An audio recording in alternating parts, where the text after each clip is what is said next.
welcome to the August Boxy Wicka Wicka Rewind. Again, I'm not a DJ. I keep trying. I don't know. Boxy Rewind is, of course, where we go back and we talk about all the items that I got in my August Boxy Charm box.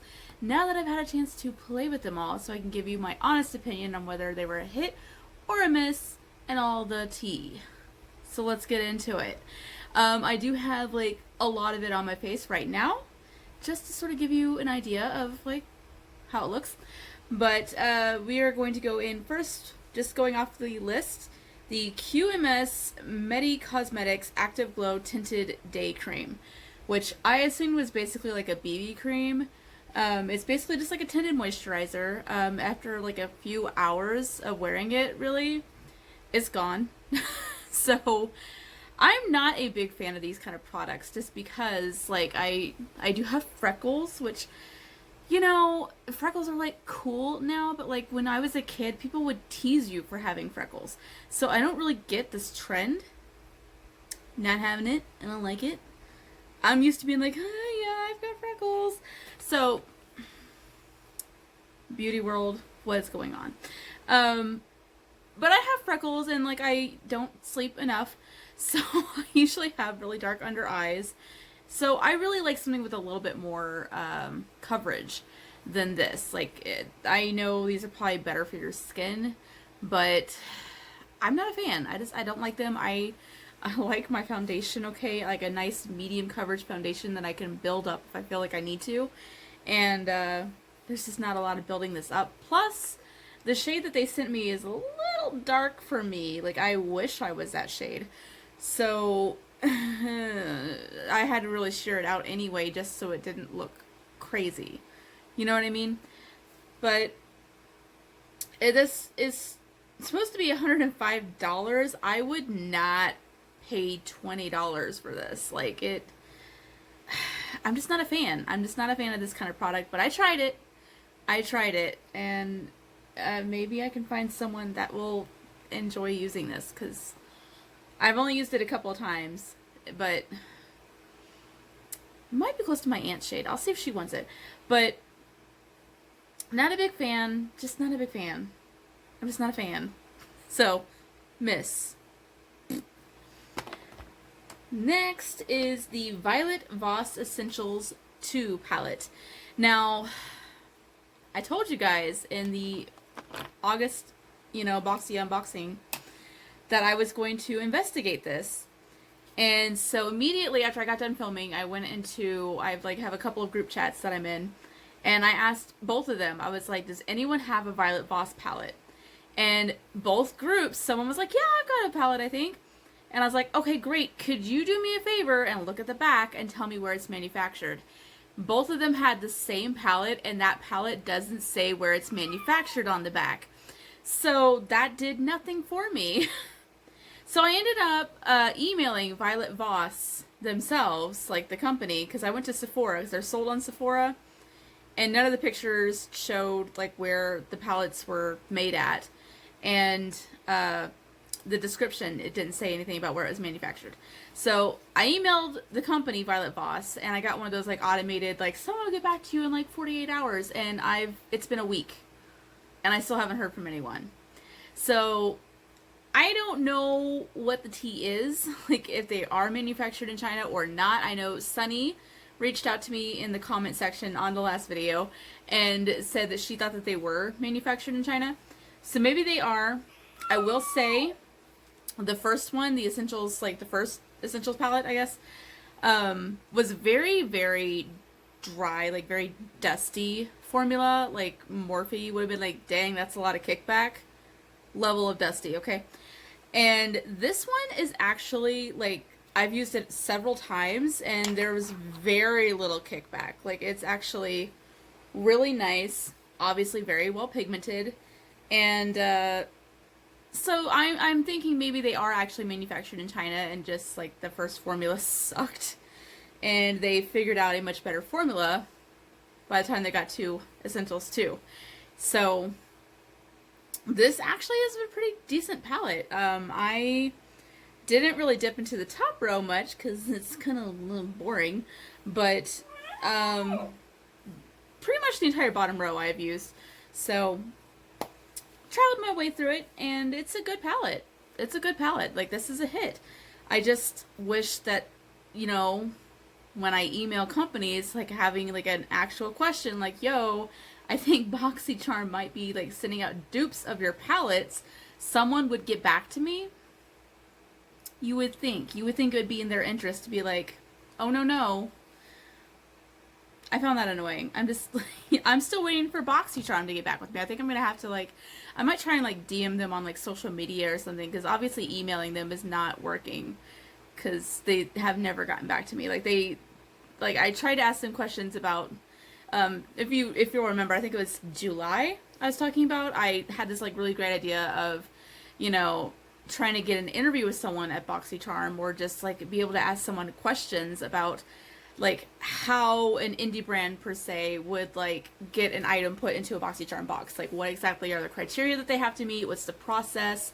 Because I feel like that would dispel a lot of myths about, like, things we think about BoxyCharm, like you know, they're sending out dupes. Like, maybe they don't have any control over that. Maybe the company sends them the products, so the company is giving them dupes.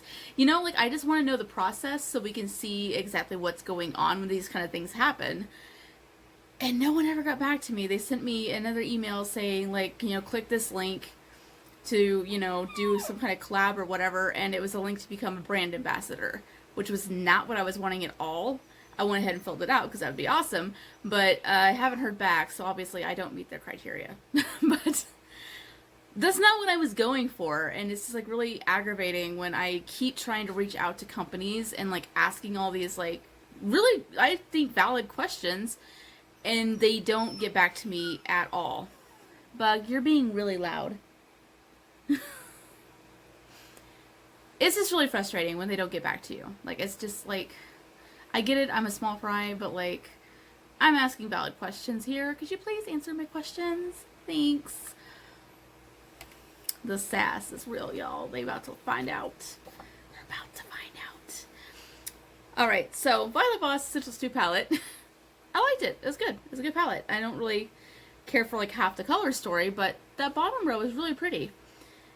And then the Clearance Velvet Lip Perfector. I have it right here. I feel like it's more of a lip tint than it is a lip stick. Like, it's just really strange. Like, it's really strange. Like, I have it on right now. I've had it on for probably about 10 minutes. And it comes right off. Like, it's not like a lipstick at all. Like, it is very, very transfer proof.